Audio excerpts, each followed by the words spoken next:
Welcome in, everyone, to Catfish on Ice. This is episode 87. Am I right, Rich? Is that It the is. new You're right. episode? 13 I'm away from losing 100. track. Yeah. In past episodes, I've probably said the wrong episode number. I wouldn't be surprised at all. I am losing track every episode on what episode we're actually on. But Yep. yes, we are on episode 87. We are starting right in the thick of the Predators and the Islanders going toe-to-toe right now. It is a 2-2 tie game. This game will carry us to the end of episode 87. So stick around with us. Yep. We will react to this game until the very end. And this is perfect timing because it's a 2-2 game. It's a very competitive game between two teams who like to play the same style of hockey. Very not so glamorous at times, might I say. Very dirty. There's Lindsay coming in right on schedule. Hello, friends. Hello, How friends. are we doing? Hello, Lindsay, friends. we are doing outstanding. We're hoping the Preds and your boy David Riddick can carry us to victory. Yes. This is one of those. This is so the score 2-2 score is not really indicative of how this game has gone. Might I say it feels a lot more like a 1-1 type of game. Like there's not been a lot of great offensive opportunities in this game. There's been a few, but not too many. So I was checking Twitter just now. Kyle Perkins had a tweet. Did Trenin and Charo fight? They did indeed, Rich. Yeah, I totally missed it. Oh man. I give the slight edge maybe to Yakov Trenin, but I would call it a push. It was it was a very even fight. Kyle Perkins puts Trenin up 2-0 versus Charo, but I'll have to go back and look at it. It was close. It wasn't neither player really, knocked out the other player or anything. But one thing I'll say about that, I give full 10 out of 10 marks for Yakov Trenin and his guts to not back down to anybody. Oh, yeah. Because he doesn't back down. It was cool to see round 2 of Yakov Trenin and Zdeno Chara. That was pretty cool. I'm actually watching it. Lindsay posted it. Oh, Chara pulled Trenin's jersey over his head. That's funny. Well, that's an old school move. So that's expected. That's cool. But this game has kind of gone exactly like you would expect for the most part. A few more goals than you would expect, but really for the most part, all the goals have been what you would call working your butt off to get those goals. Is what I would call it. So the Preds, they were down 1-0. They had to kind of bust their butt a little bit. They were kind of getting pushed around a little bit. And then you saw Ryan Johansen get a tip-in goal, but that was the product of Luke Cunnin working his tail off to get possession of the puck, come into the zone, and find on a really sweet assist. He found Ryan Johansen for a open, not really an open net, but a kind of a tip-in goal where Johansen was really inside the crease. And then the second goal, which was scored less than 2 minutes later to give the Preds the lead. Awesome.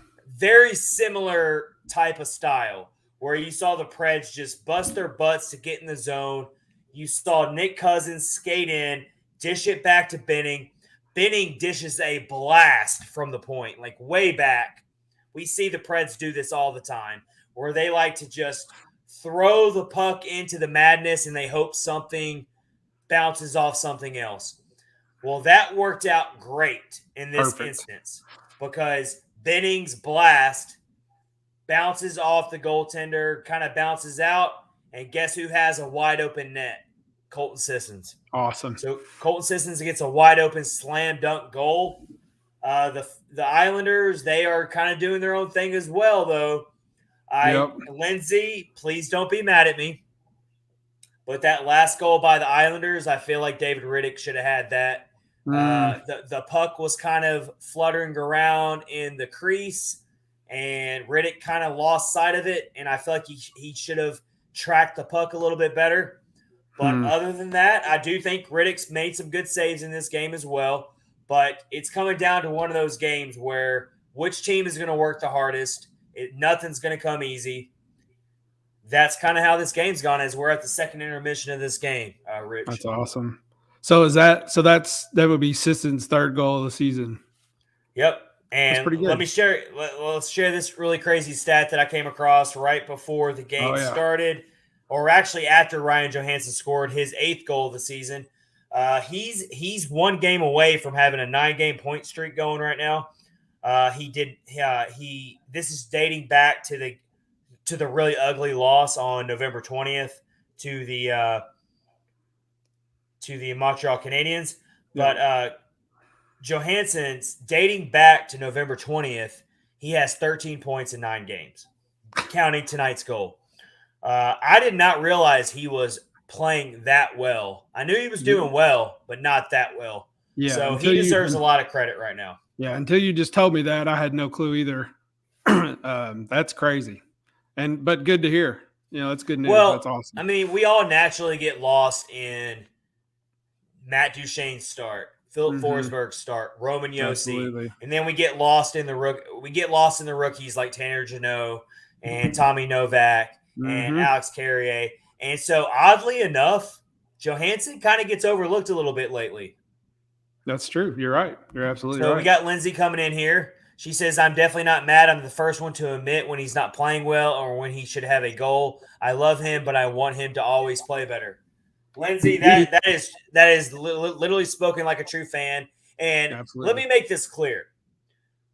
David Riddick has been the product of some really, really bad luck. And so he's been put into some situations where his team in front of him did not play well. UC Saros can step up and say the same thing. And so that's just one goal where I have full confidence in Riddick to be a backup. I've been saying this all season. I don't have any reason to feel any differently now. Let's put this into context. UC Saros has a non-COVID related illness that's going on right now. So he has missed the last 2 games now. And so this is David Riddick's time to show not only the Predators, but also teams that might be interested in him next season or in the offseason. Hey, I am still a very good NHL starter in this league. Yep. And he's made some decent saves in this game. He has not been completely horrible. I just felt like that last goal where the Islanders tied it, I can guarantee you Riddick feels like he would love to have that one back because he just kind of lost track. He got on his back, kind of got down out of position, and it really wasn't a pretty goal by any means by the Islanders. But, hey, we got a third period here. I have full confidence in Riddick. I know he can make the saves. I know he can do what's necessary, and they're going to need him. They're going to need him. Oh, yeah. So we'll see how it goes. We're in the second intermission right now. This is Catfish on Ice, episode 87. Welcome in, everyone. Let's let you know what we got in store for you as we are, of course, presented by DraftKings. And we are going to list our top 5 current prospects of the Nashville Predators in the system right now. Let me preface this by saying that this is mainly focused on prospects who have not played in the NHL yet, and they have not made their Preds impact yet. Not yet. Some of them are close. Some of them are very close. That's kind of where we're going with this. And, of course, we know that the Preds prospect pool is got a lot of buzz surrounding it. So that's how we are shaping these top 5 prospects. Absolutely. So that's the preface on that one. And then we will also do our Thursday edition of the Battle for the Central. We did not do our power rankings last week. Yeah. So I was looking at my list and I was like, wait a minute, I didn't do this last week. I didn't remember. I didn't think you all did either. So no, we did not do it last week. You were at the Bruins game last week, Rich. I was. That's right. When the Preds could not figure out a way to score a goal, and it was hurting my feelings too. Man, I was upset. But yeah, well, anytime you go to a live game and your team you're cheering for can't score, that's like the ultimate betrayal. It because is. You're like, you can't score 1 goal And then it made it even worse for you, Rich, because the 2 nights before that they scored 6. They did, and I was expecting them to just come in and just like put the hurt on them, but did not happen. Rich, that's why you have to take my approach. When I go to games, I make sure they're playing a really bad team. Yeah, I've been. Then I know Then I know my chances of seeing them win goes up. I've been bitten by that for sure. You saw them play the Bruins, and that's on you. But you got to see your second best favorite team. So I did. Yeah, it was cool. It was still fun. It was a lot. It's always fun going to a game. But yeah, I was at that, and then I was at the one everybody will remember when they played Vegas. In Vegas, they were like 0.5 seconds away from winning, and Vegas tied the game. I was at that one too, and then they won in overtime. That was very disappointing. But anyway, we'll see.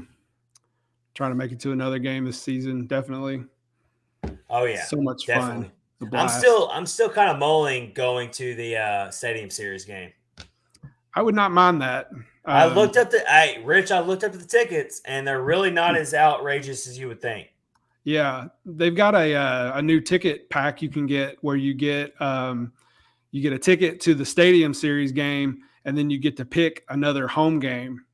And the prices for those started, it's like $190, I think. That's kind of a sweet deal. Yeah, it's not too bad. So if you get one of those packs, you get two games, and one of them being the Stadium Series. So I think that's a pretty good deal. So it's not bad. That is a sweet deal. All right. So again, we are presented by DraftKings. So go to the DraftKings Sportsbook app now and use our promo code THPN to get in on exclusive offers. All right, so as we were waiting for the third period to start, the Preds are tied 2-2 with the Islanders.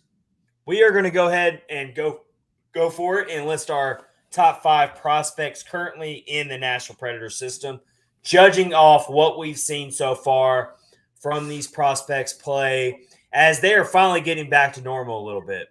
Because with the whole pandemic, no one really suffered more when it comes to hockey than the junior level players and the players playing in the minor leagues. Of course, we know the Milwaukee Admirals didn't even play a whole season. No, nothing. Yeah, they didn't. So do it's anything. awesome. It's awesome to see these prospects finally getting back into action again. And you can start seeing. And when you talk about a team like the Predators, you really, really need to see these prospects grow. Because the Predators are very much a team in flux. Even though they're playing well this season and they're competing and they're hanging around, they're right there in the Central Division race. Don't let that confuse yourself. They are still very much a team that's changing and evolving. They will probably be even different tomorrow or next season. They're going through changes. Yeah. Yeah, we'll probably see some more of these young guys that we're getting ready to talk about. At least one of them. I would say close. Next season they're getting really close. All getting close. So let me list off my first one, and that is a player we've heard a lot about. We've been hearing a lot of hype about this player for a little bit, and that is Juuso Parssinen, the very skilled and talented centerman who is still playing overseas in the Finnish league, Liga. And we've seen Juuso Parssinen perform on the World Junior stage last season, and he's number 5 on my top 5 prospects right now for the Preds. We're talking about prospects who have not made their NHL splash yet.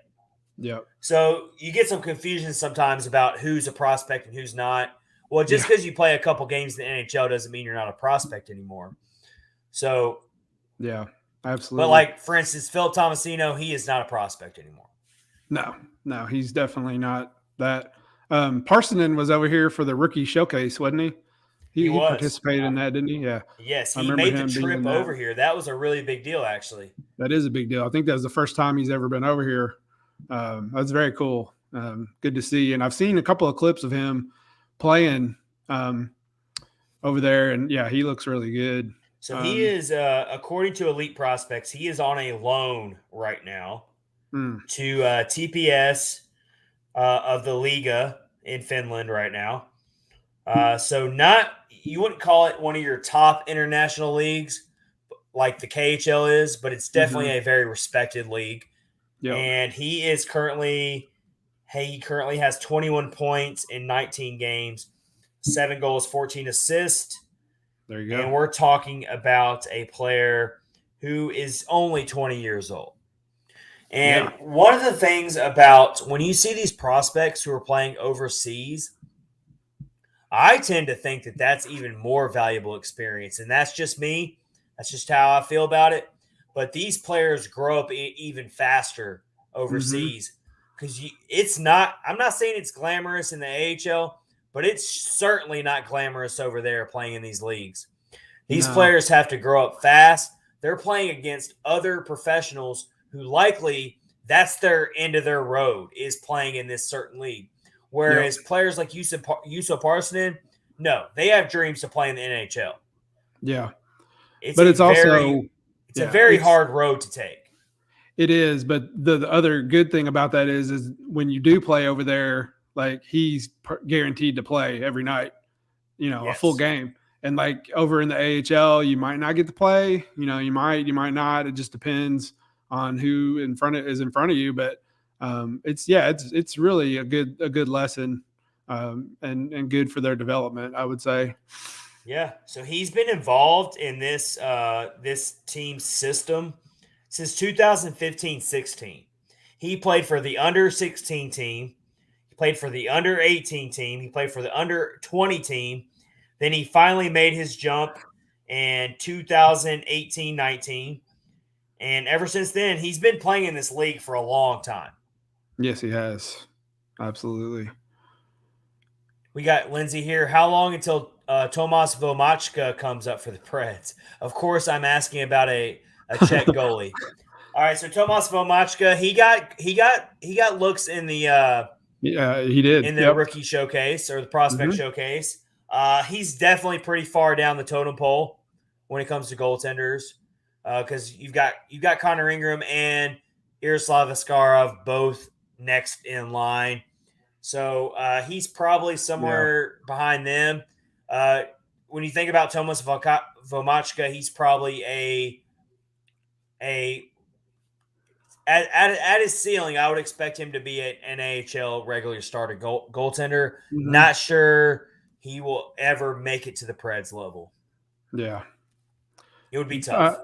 Especially with, like you said, the people who are in front of him. Yeah, everybody's just waiting for Yaroslav Askarov to make his appearance over in the States, and that's all everybody's talking about it. So to go back to Juuso Parssinen, he is a dynamic centerman, and this organization has always struggled to have homegrown dynamic centermen.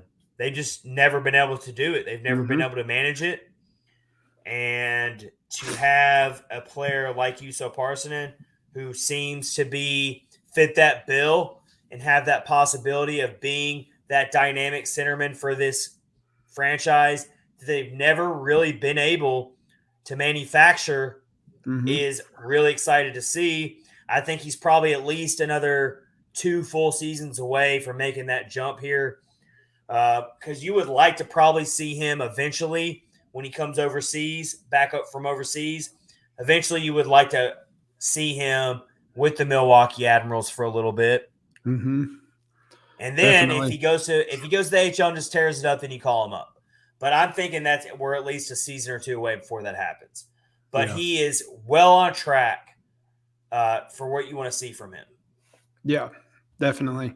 Our friend Kyle Perkins, he's real high on Parssinen as well. He likes him a lot. He's the one who he actually sent me some clips of him playing, and there's plenty of them out there. Yeah, plenty of them out there. Looks good. Definitely looks good in that league he's playing in. Yep. So keep an eye out for him. He is not that far away from at least coming overseas and seeing him from Milwaukee. Look out for Parssinen next season getting into more leagues in the United States. All right, here's my next one. And people might disagree with me on this one as far as he probably shouldn't be this far down. I am one of the biggest fans of this prospect.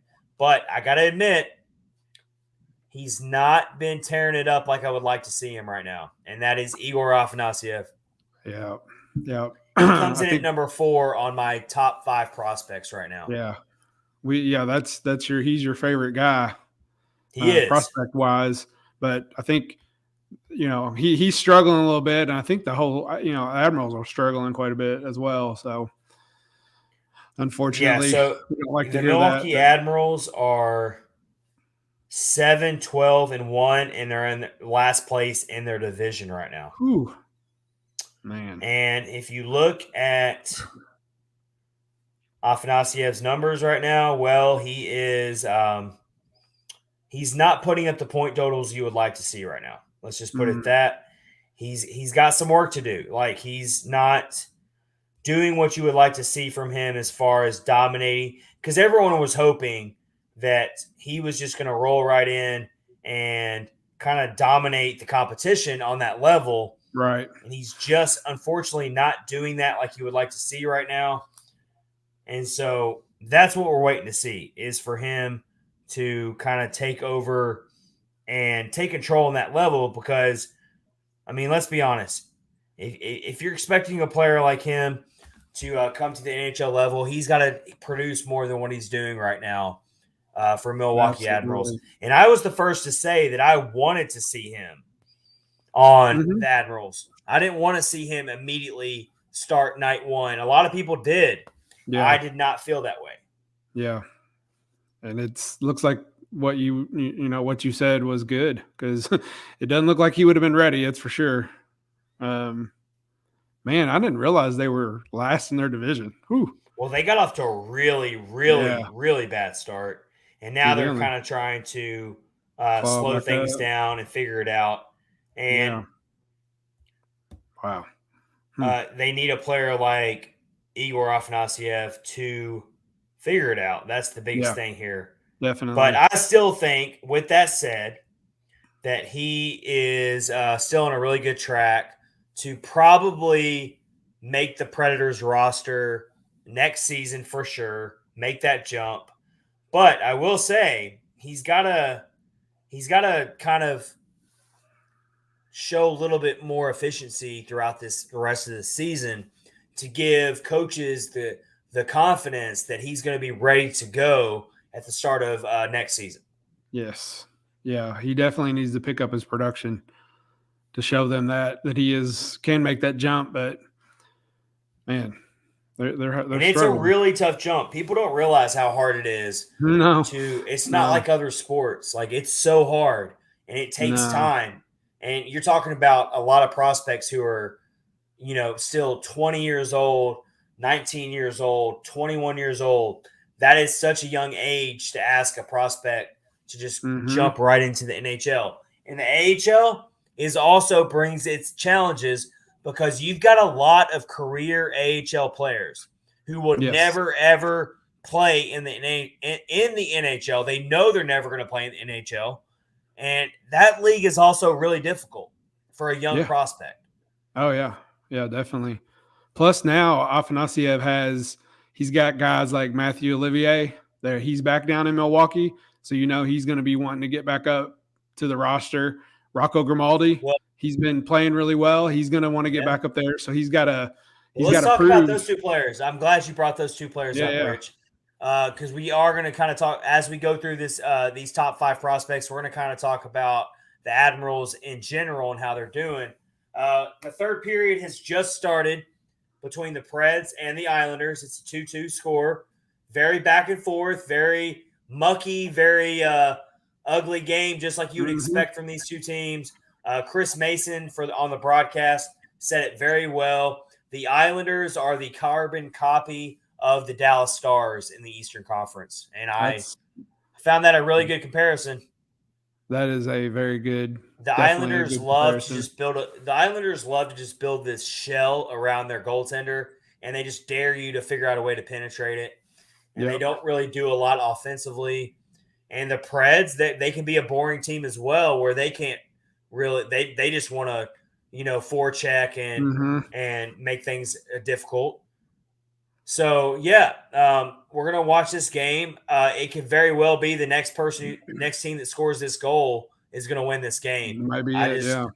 This game is very tightened up defensively since those 2 goals were scored by each team. It's really tightened up defensively. So we're going to keep an eye on it. We are going to keep an eye on this game. Oh, Mark Borowiecki just took a really, really nasty shot to the face. It was inadvertent. Wasn't malicious by anybody. Wow. Uh-oh. No, yeah, that wasn't malicious by anybody. That was just him skating into an elbow. Yeah, I'm not sure if he went down to the tunnel or not yet, but you can't afford to lose a player like Mark Borowiecki. He has been so vital to this team's defensive core. Oh, right in the face. Did you see it, Rich? I just did. Yeah, he's bleeding a little bit. Yeah, he went back to the tunnel. Yeah, so that shortens out your defensive depth here to close out this game. That's not good at all. No. In a game like this, that's not good to lose a player like Borowiecki. Yeah, definitely. All right. Let's move on to our next player, next prospect. We just listed off Igor Afanasyev. He's number 4 on my list. Number 3 is Zachary Larue. Oh, man. Everybody loves him. The only reason I don't have him number 1 is because I'm listing these players based off their future longevity and how ready they are for the NHL right now. Yeah. I still think Zachary Larue has a little bit. I know our buddy Kyle Perkins will probably disagree with me on this. He probably feels like Larue could start for the Predators right now, and he'd be fine. That's a hot take by Kyle. That's for sure. I think Larue has at least till next year before he gets in this lineup. Next year, I'm all on board with it. I don't think the Preds, unless they just completely start falling apart. Yeah. I don't think the Preds need to really make up any more call-ups from their prospects. Yeah, I think their prospects need to keep getting the development where they're at. And then you reassess it next season. And so Zachary Larue kind of fits in there with me. So he's in is it the OHL? So he's one of those ones. So he can't come and play for the AHL because of his age. Is that right? Exactly. Is that how it works? Yep. Yeah. So he'd have to make a jump straight from there to the NHL. Exactly. Yeah. Whew. Yep. And that's where we've explained that you get a 10-game limit where they can come up here and not blow their ELC deal. Yeah. Right. Yeah. But Zachary Larue is absolutely tearing it up right now, and he's just got to keep his motor in check. That's his biggest thing. He plays with this crazy motor where it can get him into some trouble at times. And that's going to carry over once he finally makes that jump to the NHL. That is absolutely going to carry over. Yeah. Yeah, he also needs to be careful of getting a reputation before he gets to the NHL because a lot of guys will be out to get him. Oh, there's no way. There's no way around that anymore. I mean, it's you're probably right. He welcomes that. Like that's does. Perfectly fine with him. Yeah, that'd be all right. And honestly, he fits perfectly into the way the Predators want to play. And so, yeah, I mean, if John Hines is still around, which I expect him to be, when Larue finally does get his NHL call up, he's going to fit perfectly into the way this team plays. Think about the players who are on this team right now. All these agitators, Nick Cousins, Yakov Trenin, Tanner Jeannot. Like, you think Zachary Larue is going to fit in perfectly with them? Yes, he is. Absolutely. Yeah. Luke Cunnin for that matter. I mean, he's gonna fit in perfectly. And I think that's why they drafted him, and that's why Poile was really happy to get him, make the trades for their picks to get to him because they knew what kind of a player he was. He just needs to like temper himself just a little bit and not get stupid penalties because he's got to be real careful of that. But if they can just get him to settle down just a tad, And that's something he can learn over time. That's true. Yeah, that's true. I think that's something that, and I think we've talked about this also in past episodes, where when it comes to Zachary Larue, he's got those intangibles that you can't really coach. You can't Right. teach. He just has them. Yep. If he can learn how to play a little smarter and not become a liability, not get suspended, because he plays on the borderline of chippy and dirty. Like he's like, what side are you on? Yep, that's true. We've got another. We just he compared himself to. Unfortunately, we just had another goal scored by the Islanders here, and unfortunately, I have to see the replay here, but I feel like it's another goal that Riddick should have stopped. We'll see here. Deflection goal. Come on, man! I'm really far behind you. Would have been a difficult goal for Riddick to stop, but it came out from the point and it was deflected. The Preds just got a taste of their own medicine there. They sure did. Because the Preds score goals like that all the time. Is it true that the Islanders haven't won in that new building yet? Is that true? They're definitely a mess right now, but leave it to the Predators to change that. Yeah, I don't want any part of that. Let's get back to Larue here. We'll let you know if the Preds score again here. But that's a very just an ugly goal, and that's this whole game. This whole game has been full of that. All right, Zachary Larue. He's got 28 points in 18 games. I think that's pretty good, Rich. I don't know. I think that's good. Yeah, I don't know what scale you're using, but I think that's pretty good pace there for Zach there. He's played 3. He's in his 3rd season now in the QMJHL for the Halifax Mooseheads. Yeah. Yeah, I think he'll need another year, probably, I would say. Well, since he can't go to the AHL. I don't know how it works next season. That's where it gets complicated. I don't know how I don't even know. Once he reaches a certain age, he's eligible. Oh, that's right. Yeah, you're right. He's only 18 years old right now, so that's the thing. Oh, yeah. I don't remember what the cutoff is. So, I mean, it's either he makes the direct jump to the NHL or you let him keep developing. So we'll have to wait and see. I don't think the Preds have a super hard need for him right this second. Right. I agree. But eventually, Zachary Larue will be a major part of this team. I do feel really strongly about that. Yeah, I agree. You just have to show some patience in his growth. Agreed. Let's move 100%. On to number 2 here, and that is Yaroslav Askarov. Oh, everybody's just waiting for him to come. I mean, you want to talk about just staring at the clock and saying, when are you ready to come over here? Yep. Yeah, everybody's going to be really excited when he makes his appearance. What scares me about him, though, is the expectations are so high. They sure are. And it just makes you nervous that it's like maybe the expectations are too high, you know? Yeah, we might get let down. He's been compared to Carey Price. He's been right out of the gate. He's just been compared to Carey Price. And he's had his struggles this year. That's the unfortunate part, is he's had his struggles in 2021-22 for the KHL and the VHL. He's not doing horrible, but he's also, it's one of those things where he's not getting a lot of playing time for St. Petersburg because he's kind of the backup goaltender there right now. I remember reading that he's not starting very much. So now you're waiting to see Askarov. You would love to see Askarov be the primary starter somewhere, and you're probably not going to get a chance to see that until he gets over here to the States. No. That's unfortunate. And if he gets over here like next season, I don't remember. I think next year is when he can come. He'll be back up to Connor Ingram, I guess. I don't know. We'll see. It'll be interesting to follow that.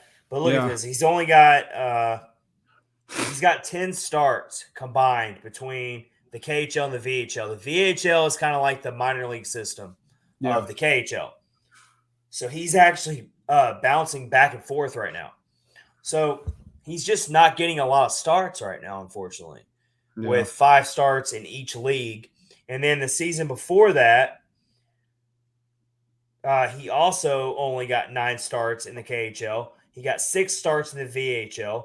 So he's kind of bouncing all over the place here. So once he finally gets over here, he's going to have a lot of pressure on him to finally, hopefully, get a lot of starts and get consistent starts. Yeah, absolutely. I don't know much about the KHL, but it seems like it's the type of league where, like, you know, if you're not producing like one game, you're sitting. That's it. Like, oh yeah, you know, you gotta play hard every night, and if you have one bad game, you're probably going to be not playing the next night. It's the second best league in the world. It's the second best league in the world. Yeah, absolutely. He's It just seems not like it's getting really a lot rough. of starts. Yeah, I think when he gets over here, we're going to get a good sign of how ready he really is.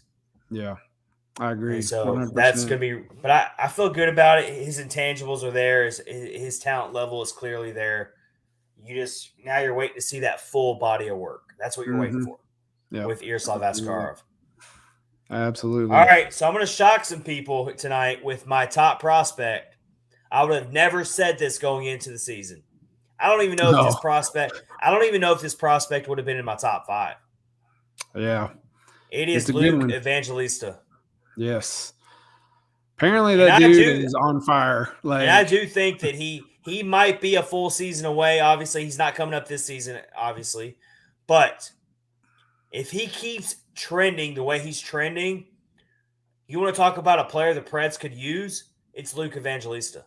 They could definitely use someone like him. Yes. He is a pure goal scorer. I've already said this previously. Yep. He is taking on the path that Philip Tomasino left behind before he made the jump to the NHL. He's literally the same type of player. Yeah. Yeah, and they definitely, like you said, they definitely need somebody like him. If he can come over here and transfer it to the NHL and be that successful, yeah, that'd be a huge, huge win for the Predators. That's for sure. I mean, he's a second-round pick. He definitely had some good scouting reports going into it, but at the same time, it was one of those things where he didn't get a ton of press initially, but he's playing for the London Knights right now in the OHL, and like I said, I feel like he's taking the same path that Philip Tomasino took in terms of just tearing apart at the junior level and being fully ready to go.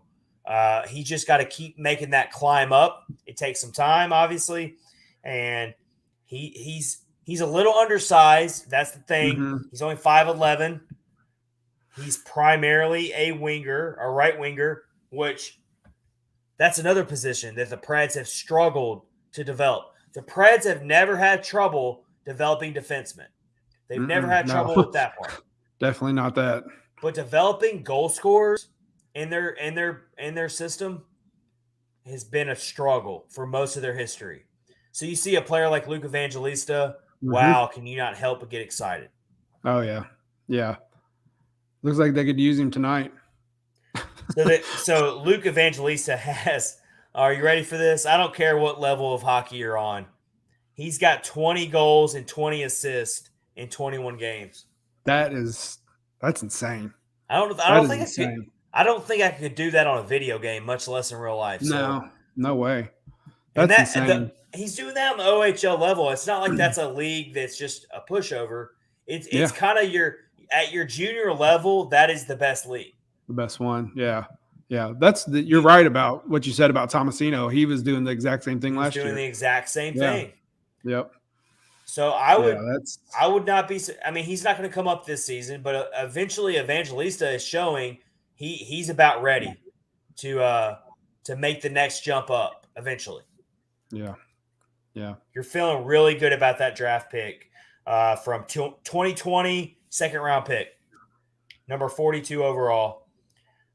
His original scouting report from Elite Prospect says here he's an elite playmaker. With a knack for hitting teammates in space. He's a He's on the backhand, forehand with three defenders in between or none. He finds ways to get the puck to his teammates. So he's a really good skater. He's a really good offensive player. And so don't you just love that the Preds have changed their draft philosophy recently where they're finally going for these offensive skilled players? Yeah. Yeah. You can tell you watch this season so far, other than some outlying games, they've definitely struggled to score. Yeah. Evangelista is going to be that.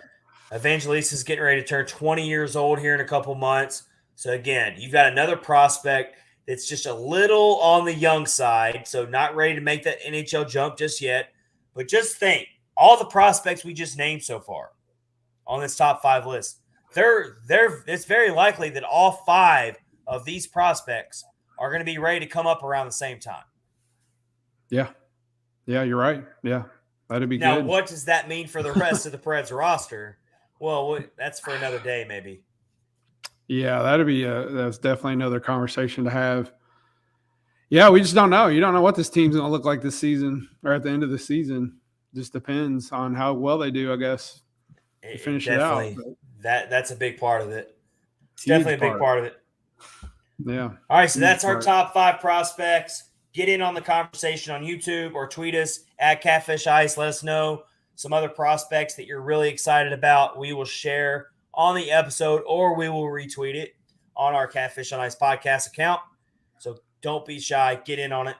We are presented by DraftKings here for episode 87 of Catfish on Ice.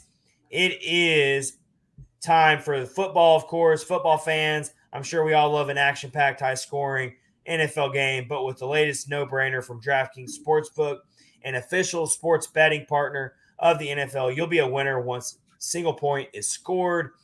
New customers who bet just $1 on any team to score can win $100 in free bets. It's that simple. Download the DraftKings Sportsbook app now and use promo code THPN. Bet $1 on any team to score and win $100 in free bets. If they score, you score with the promo code THPN this week at DraftKings Sportsbook, an official sports betting partner of the NFL. Must be 21 years or older in New Jersey, Indiana, or Pennsylvania. Restrictions apply. Minimum $5 deposit and $1 wager is required, one per customer. See DraftKings.com/sportsbook for details. And if you have a gambling problem, please call 1-800-GAMBLER. And also, if the sportsbook is not available in your state, then you can also get in on the action with the Daily Fantasy. And they have all the different sports, football, hockey, UFC, basketball. It's all there. Yep. Go have fun with it with promo code THPN. All right, we got our battle for the Central Power Rankings this week. Oh, yeah. Oh, Lindsay had a question real quick not about prospects, but the NHL has been saying there will be doing a reverse retro jersey again. What Preds jersey would you like to see reversed? Well, are we going to get into jersey talk again? My head already hurts from jersey talk. I missed that jersey talk, but yeah, I don't think it's anything like what came out for the Stadium Series. Although I will say, I was there when they showed them live, people were wearing them. Some band that was there. They actually look pretty good in person, but it's not what I was expecting. I would to see. So, Rich, you actually like them. Rich, you actually like them, don't you? I actually don't mind it. I think I am. I think they look pretty good, like live. When I first saw it, I was kind of like, but it kind of grows on you. But I want them to bring back. I wanted them to bring back the navy and white jersey that everybody likes so much. Something with that. But yeah, that would be. I think we're all in agreement there. If you could figure out a way to reverse retro the old navy, and not just the navy and the silver, the Preds had a primary navy. Yes, jersey. That's the one I mean. Yeah, that's the one I was talking about. I like that one a lot. In the late 2000s, in the early to late 2000s, they had gold mixed in. But there's 2 different navy jerseys the Preds had. They had a more primary one, and then they very temporarily had a all navy and silver. Yes, that's the one. If you could reverse retro one of those, that'd be perfect. That would be perfect. That's one of my favorite ones. And we also said in that episode where we talked about the Stadium Series jersey, I think that was last Thursday. It was episode 85, I believe. Me and Kyle talked about it. Like, Adidas created the jersey. It was not designed by the team. Yep. So send all your hate mail to Adidas. Yeah. They showed that video of the players seeing them, and they were all like, "Oh, that's so cool." And I'm like, "Do you really think it's that cool?" Well, and they're all everyone's getting mad at like Chris Mason and all them for. Oh, I know. But it's like they have to. Like, they're not gonna. Yeah, and they might really like it. I will say, it definitely looks better than the Tampa Bay's. I do not like theirs at all. Really? I do you not. You are in the minority there. And it's not because I don't like Tampa Bay. It's because I just do not like the way it looks. But that's just my opinion. I think they're better than the New Jersey. Yeah, that one's crazy. Did you see that picture of their goaltender? His helmet. It said helmet. Mask. It said mask on the back. Yeah. That was cool. Have fun with it.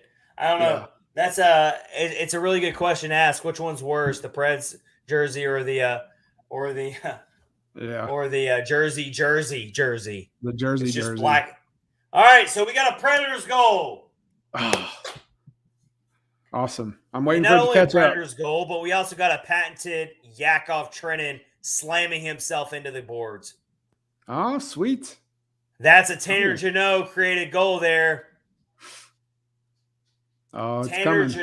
Jeannot won the race to the puck, scooted it towards the net, and Yakov Trenin scooted up the dirty laundry. How awesome is that? How many goals are you going to see in this game tonight where it's dirty laundry? It's just dirty, loose pucks beating the goaltender. Lindsay says, Yak. Yes, Yak. we agree. Yak's got a bloody nose. He already fought Zdeno Chara, and now he's got a goal. You know that. So, are we trying to get another Gordie Howe hat trick tonight? I hope so. I'll take it. I will take it. All right, so we got about 7 minutes left in this game, and it's a tie game at 3-3.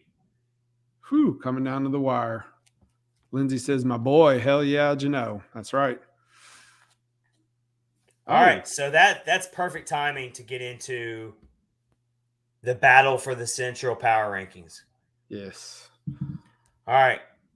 Rich, have we made a change at number 8? Have we gotten to it yet? No way. Are you ready to make that distinction yet? No way. No. No? They are the worst in the league. They are the worst team. Although Montreal is really trying their damnedest to be right there with them. They have one more win than Arizona. Arizona is the worst.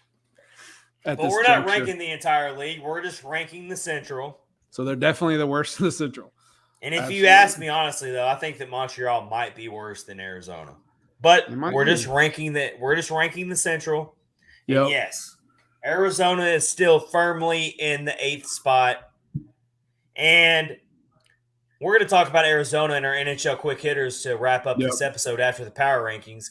Because not only is Arizona one of the worst teams in the league, or the worst team in the league, but they're not even paying their bills. Come on. Apparently they have the worst bookkeepers in the league. You gotta at least pay the bills. Come on now. You gotta pay the light bill. You gotta pay the water bill. Yeah. If they're watching cable in that arena, they gotta pay the cable bill. Come on now. Yeah. All right. That explains why they're in 8th place if they're not even paying the bills. Yes. It's just, all right, real quick before we go to the next. Also, we're talking about relocation with the Arizona Coyotes. Who knows where the hell they're going to end up? Are they going to end up in Quebec City? Are they going to end up in Houston? If you ask me, I think that the NHL desperately wants a team back in Canada, another team, and I think they'll end up in Canada. That's just me. So I have a question. So is it if they went it was Quebec? They used to be the Nordiques. Is that right? Yeah. And that's the Avalanche now. Well, the Avalanche, they were the Nordiques. Does Colorado still own the rights to the Nordique name? So if they went back to Quebec, could they be called the Nordiques? I don't think so. That's a good question. I don't know that for sure. Because I had that same question. Like, I would like to see another Hartford Whalers team. I think that would be amazing. Cool. But I know Carolina has that as well. And I think Yeah, so the big question about them moving up to Quebec City, and I think Elliot Friedman said it on his 31 Thoughts podcast. The biggest question about moving the Coyotes to Quebec City is they would be sharing a province with the Canadians. Oh. And so the NHL has to wonder if they're sharing markets with each other, would that be good for the league? That's true. If you ask me, it's not going to fail. If you put another team in a classic NHL city who had an NHL team before, it's going to thrive, if you ask me. Plus you build another natural rivalry instantly. Canadians and the new team in Quebec City, instant. I am not a fan of moving a team to Houston. Yeah, that seems a little weird. I don't like it. Yeah. I just don't like it. That either. If you're gonna put, I'm totally on board with putting teams in classic NHL markets. I was totally on board with putting a team in Seattle. That was great. If you're gonna move another team at this point, I think a team in Quebec City would be good. I agree. But we'll see what happens with that. Yeah. All right, let's get to number 7. Battle for the Central Power Rankings. And good old Chicago Blackhawks. I tried to show some faith in you for a little bit, but you're back at number 7. You are definitely back at number 7. They just can't get their stuff together, man. Yeah, disappointing for them. I mean, I know a lot of people. Well, I mean, when they made the coaching change, they were actually playing decent. They were absolutely. They were. Yeah. You imagine? I just think they're still a ways away from really. They did beat the Canadians 2-0 tonight, so give them credit for that. Wow. Wow. You sound so amused. It's an original 6 matchup. Yeah. That was probably pretty good to watch, I guess. All right, let's get to the nitty gritty here. Number 6. Number 6. Number 6. So, and I'm going to blow everyone's minds here. First of all, 6 through 2 in the standings are all separated by 2 points. Very tough to do. So nobody come at me about who I'm ranking where, because they're all right there with each other in the point standings. Yep. I am putting the St. Louis Blues at number 6.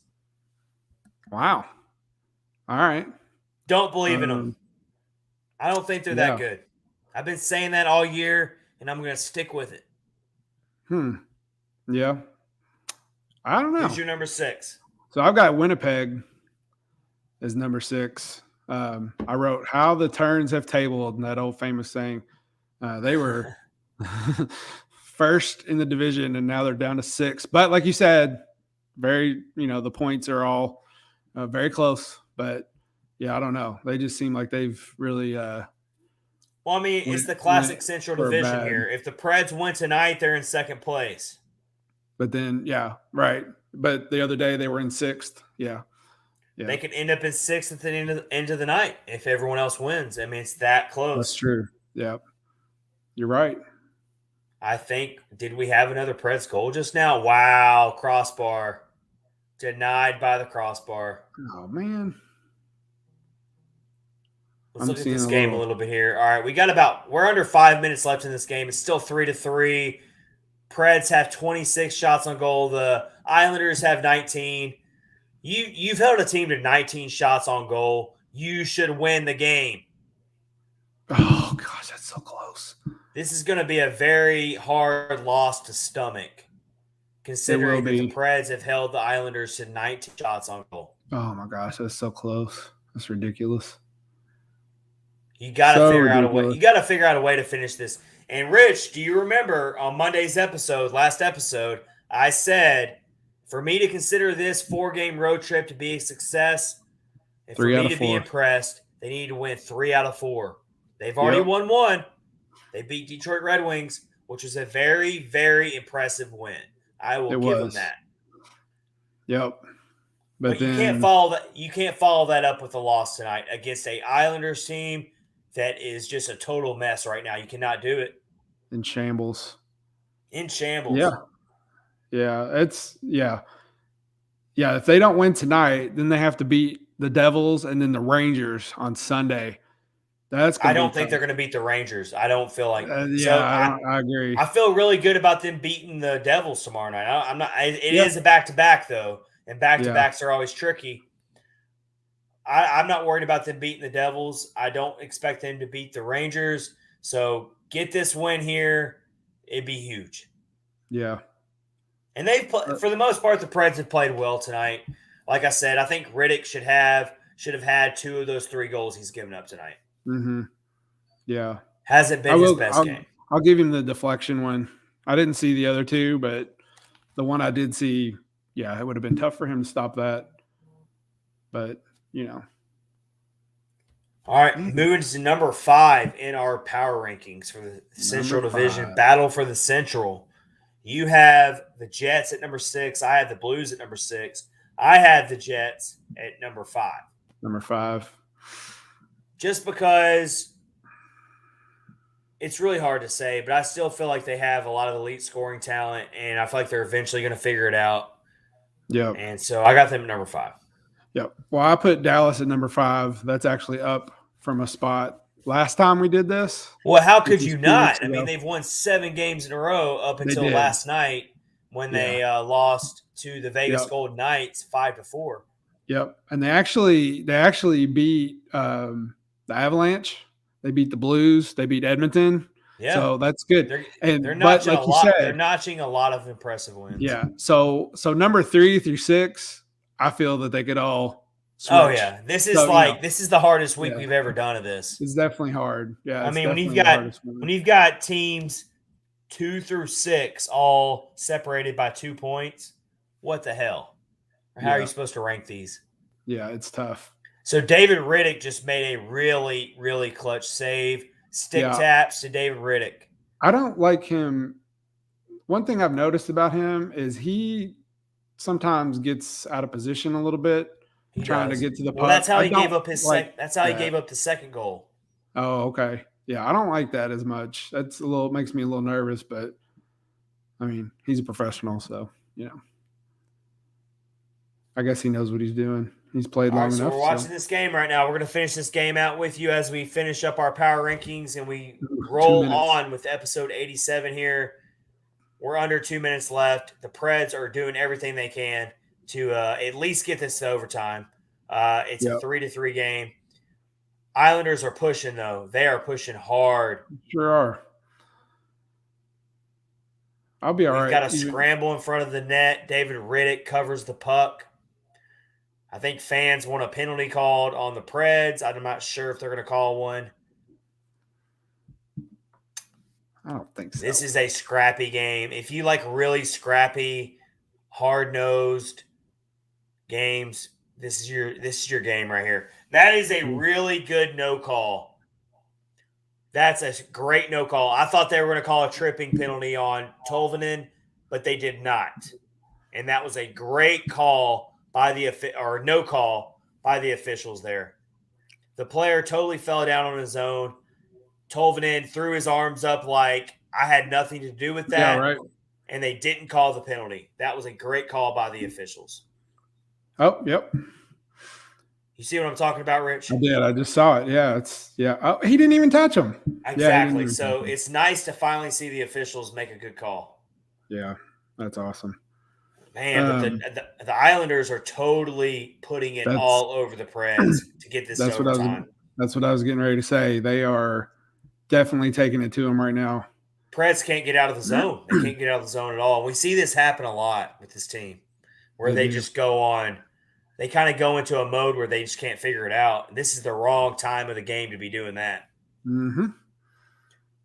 But the Preds, they've reversed ice here. They're back in the zone. We're going to follow it. We'll let you know what happens.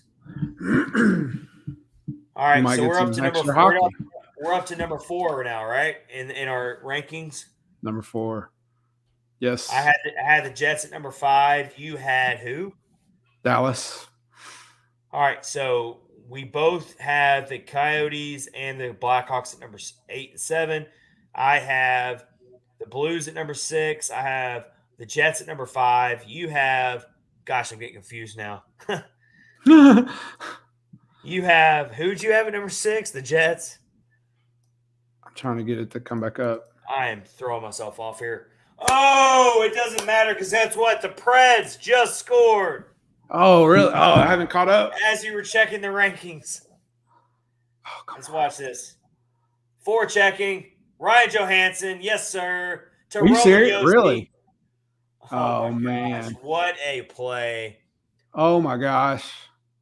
That's awesome. That's a tip in. That's a redirect from Tolvanen. I will be surprised if Tolvanen doesn't get that goal. It looks like they're giving it to him. Lindsay, hell yeah. We agree, Lindsay. 100%. What a – so Lindsay says, Ellie Tolvanen, everybody, we've been saying it's eventually going to turn around for him. Is that his third game with a goal? In a row? 3 games in a row with a goal. Wow. That's awesome. That is wow. awesome. Wait a minute. Officials are checking. They're reviewing the goal. For what? Maybe a high stick. I don't know. Barry Trotz. We love Barry Trotz. He's thinking about challenging it, I think. Yeah, give Tolvanen a pat on the back there. You love seeing his luck turn around.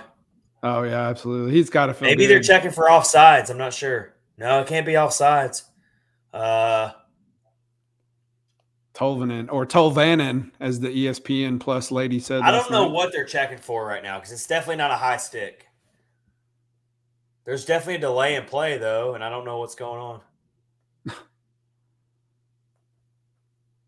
That's messed up. But yeah, this is Tolvanen's 3rd straight game with the goal. So you knew his luck was going to turn around sooner or later. All right, the goal counts. It's definitely not offsides. Yeah. A little bit of a delay in the action here. You only got 11 seconds left in this game. Let's go ahead and close this one out. So another big win for the Preds here.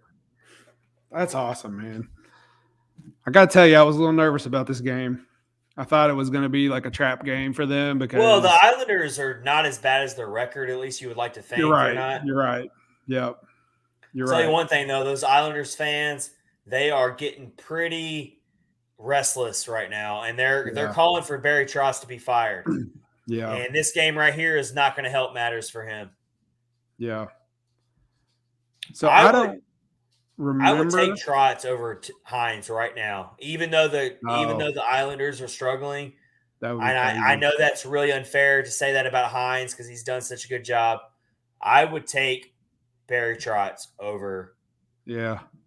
So when he was let go from the Predators, what was the team doing at the time? Like they missed the playoffs. It was one of those things where I think finally both sides mutually disagreed. It's time to move on. Yeah, he had been the only head coach for the team the entire franchise's history, and I think that's what it came down to. Yep. All right, Lindsay comes in here on YouTube and says, Dave with back-to-back wins, not the best game, but he finds a way to win. And Lindsay, let me give your boy David Riddick some credit because he did make some really critical clutch saves there at the end. He did. He lived up to his nickname, Big Save Dave, there at the end. Big Save Dave. So I'm happy for David Riddick to get that win. Happy for the team. They had to work really, really hard for that win tonight. Yes.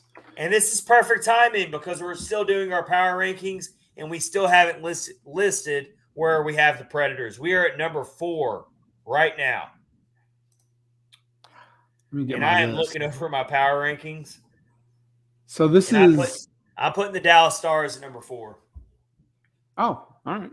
That's good. That's probably... I mean, they're so close, like we said. And really, honestly, I had the Stars buried like 3 or 4 weeks ago. I thought that they were done. So I'll go ahead and call myself out and say I was wrong about them, obviously. I thought that they were destined to make a coaching change with their coach, Rick Bowness. It seemed like it. But they had a 7-game winning streak going up until last night.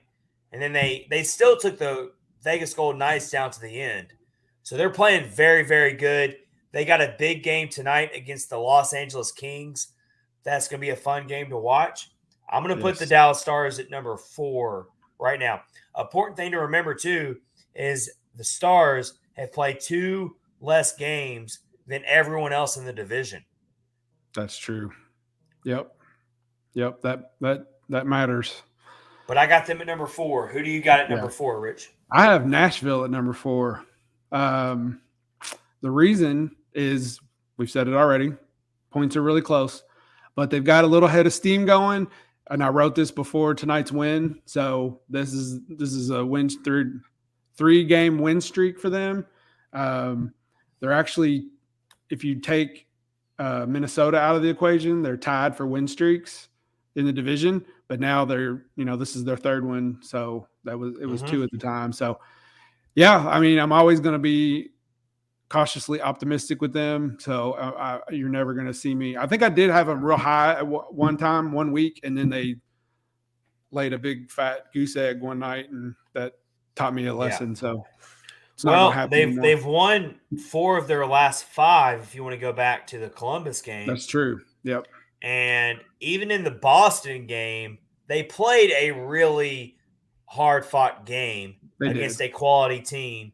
They did. And just couldn't figure out a way to beat their goaltender, Swayman. Yeah. So in reality, the Predators have a really good 5-game stretch going right now for them. Yeah, they do. Yeah, and you're right. It's just still cautiously optimistic. Always will. All right, so let's look at these final stats here before we finish out our power rankings. Predators win 4-3. They have now won 4 of their last 5 games. They are really showing us that, hey, we're here to stay, and we are very much in this thing.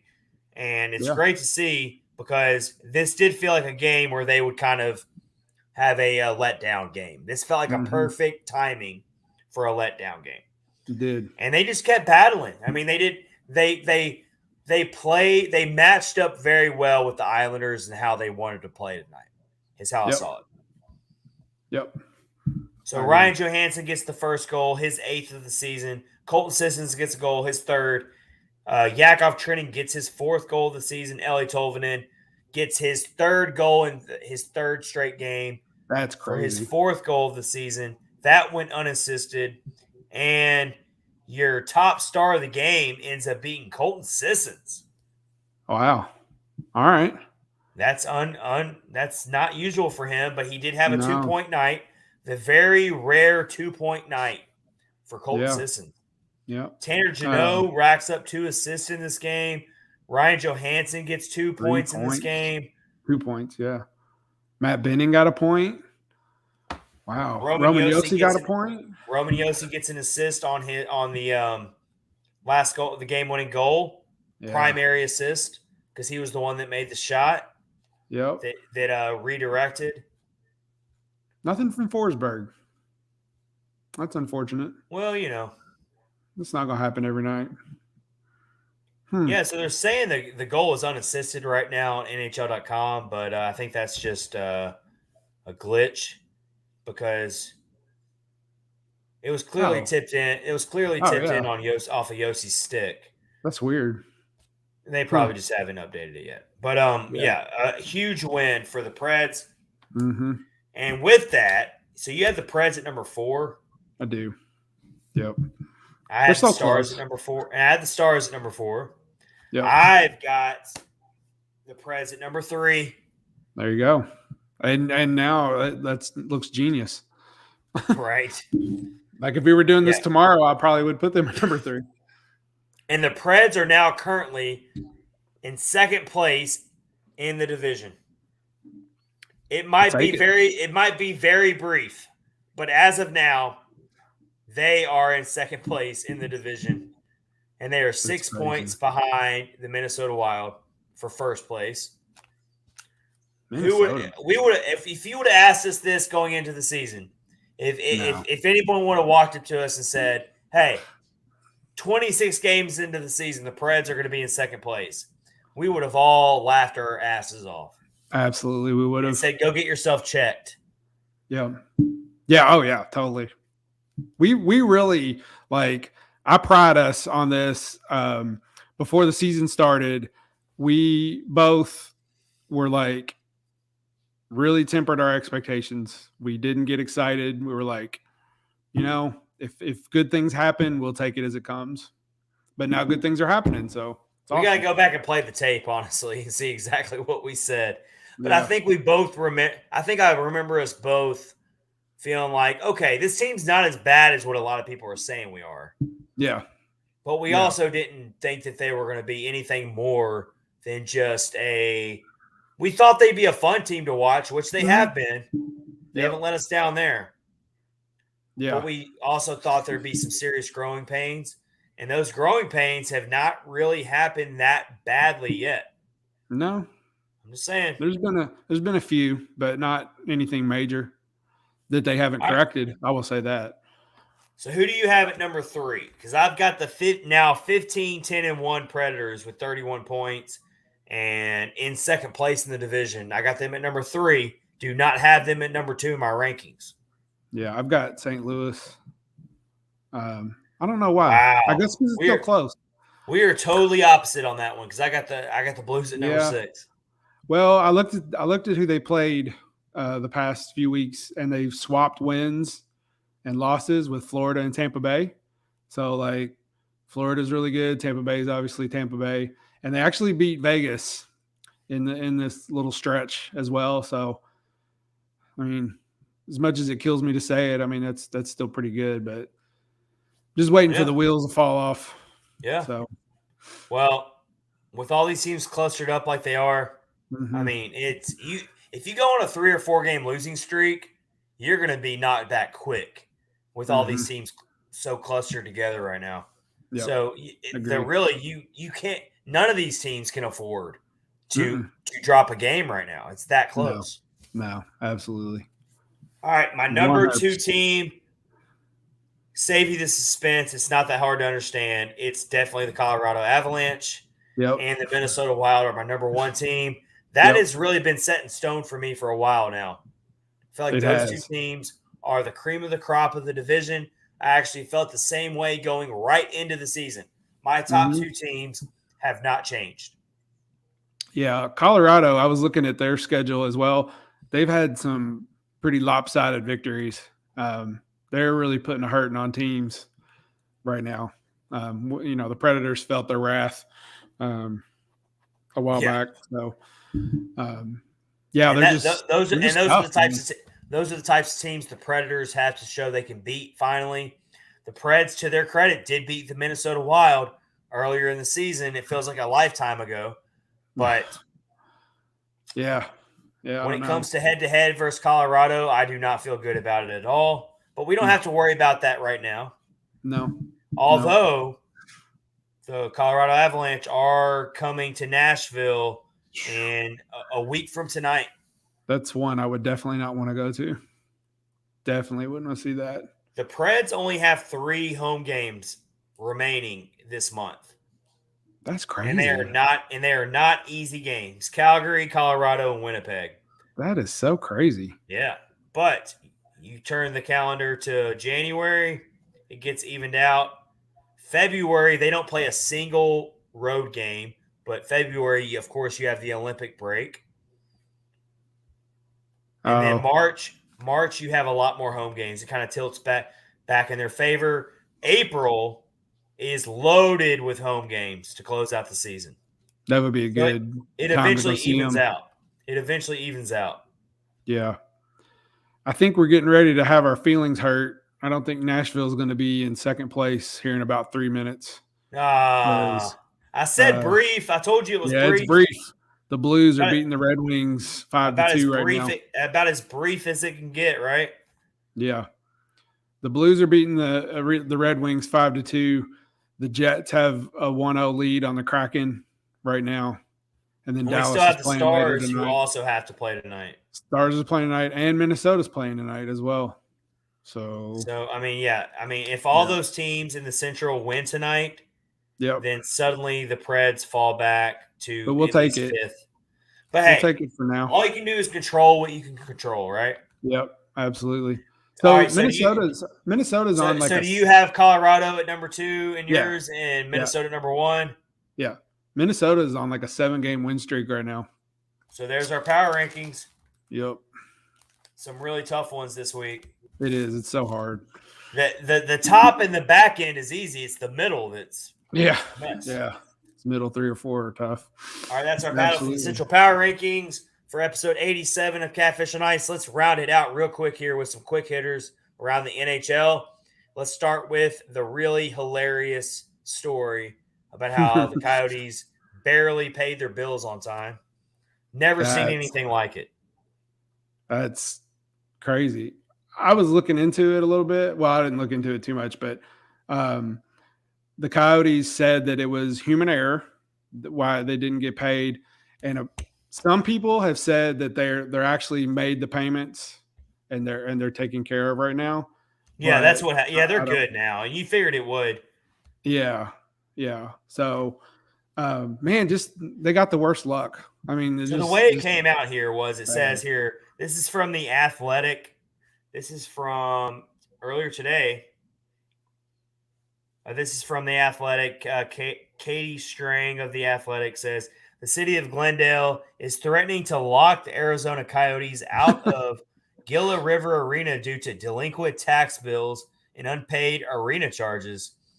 On December 3rd, the Arizona Department of Revenue filed a tax lien notice in Maricopa County against Ice Arizona Hockey LLC, the company that owns the Coyotes, for more than $1.3 million in unpaid state and city taxes. Man. So their own city that they play in is coming after them. Yeah. And they're yeah. And the statement here is from the Coyotes was to The Athletic was, quote, "We have already launched an investigation to determine how this could have happened, and initial indications are that it appears to be the result of an unfortunate human error. Regardless, we deeply regret the inconvenience this has caused."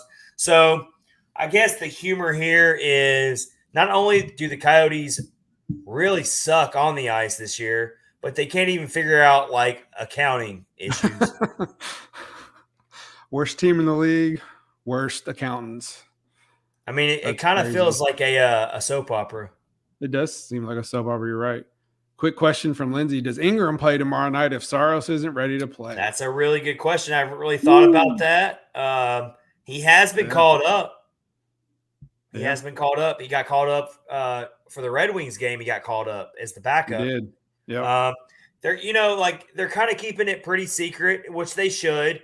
It's always a player's private business on their medical stuff. I don't think it's any of our business if Saros is dealing with an illness. So we really don't know on a back-to-back if he's going to be ready or not. Yeah. It's not like the NFL. It's not like the NFL or the NBA. They like tell you exactly what's wrong. Show you the footage of them getting hurt. And I mean, I'm honestly feeling like we're going to sit around all day tomorrow waiting till the last 30 minutes before puck drop to find out who's starting. Yeah. They don't like to share that stuff. Maybe Riddick will start again. No, you'll start Ingram.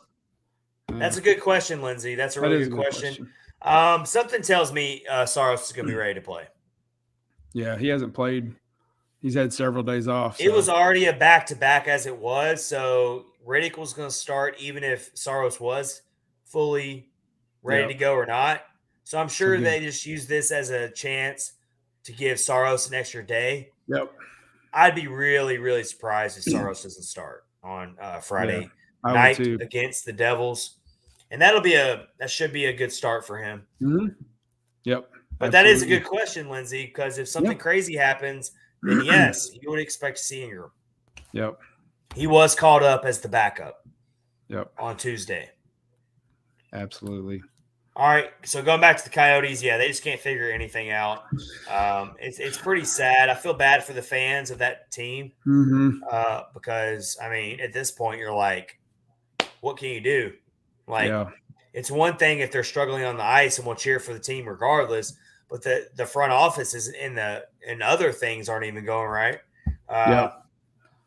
You feel for them. We'll see what happens. Yeah, and so that should give Predators fans a little peek into what a full rebuild would look like for the Predators. I don't think it would be that bad.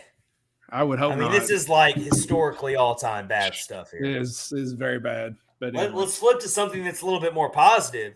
Rich, tell us about this goal that was scored. So this highlight reel assist, I should say. Yeah. So the Ducks were playing the Buffalo Sabres. Everybody's seen the goal, obviously. So I don't know who the Sabres goaltender was, but I bet when he woke up in the morning before the game, he wasn't expecting to be on every highlight reel getting scored on in the way that they scored.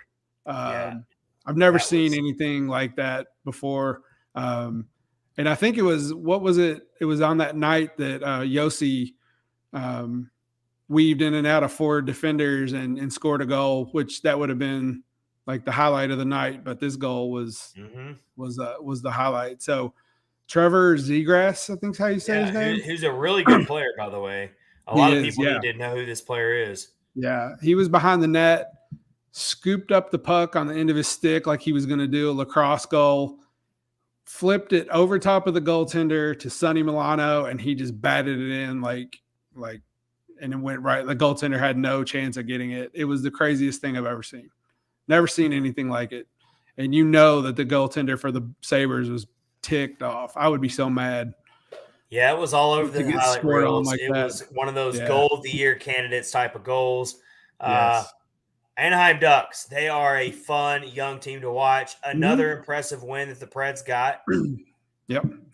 We did the watch along episode. We're getting to watch that. Yep. We will retweet this if anyone hasn't seen it. Yeah, I'm sure everybody has. Yeah, he scoops it up. Yeah. Dude, that happens so fast that, like, what are you even supposed to do as a goaltender? Yeah. Lindsay says, don't start Riddick. I have nightmares. Yeah, I bet. Yeah, I would too. All right, Rich. So 2 more games left in this road trip. Devils, Rangers. What, if anything, do the Preds have to do here? Do you feel like they're already cruising on all cylinders, or do you think that they could probably still play a little better? I think they definitely could play a little better. Clean some stuff up still. I'm never going to say they're 100% good, but there's always a little room for improvement. I didn't get to watch the full game, so I'm not sure. I didn't see the mistakes that might have been made, but yeah, I'd say definitely they need to handle business against Detroit or Jersey. And then the Rangers game is going to be tough. That'll be a tough game. Yes. For them. But if they can come out with a win, to round out this game against the Islanders and this big win here, I thought for the most part they matched the Islanders perfectly. They did what they had to do to win this style of game. Yes, they made a couple mistakes, but mistakes are going to happen in this type of a game. It's a very chippy type of game. You got 2 teams who are trying to do the same type of thing, and I thought the Preds did a really good job of matching up with a very desperate Islanders team who can't seem to do anything right. And kudos to the Preds for not losing their cool when they fell down 3-2. Absolutely. Yeah. And we've seen this happen a bunch of times where the Preds have figured out ways to come back and win. They did the same thing against the Canadians where they figured out ways to come back and win. So they cannot be accused of being, they always fight till the end. I will give them that. No matter what. Yes. They don't give up and they don't quit. So that's awesome. Absolutely. All right. So we will be live tweeting the game on Friday night against the New Jersey Devils. Stay tuned for that. This has been episode 87 of Catfish on Ice with Rich Howe and Chad Minton. We will see you next week for a new episode. Until then, we hope everyone has a really great, safe weekend with all their friends and family. We appreciate you joining us. We will see you later on. Stay safe. Have a good one.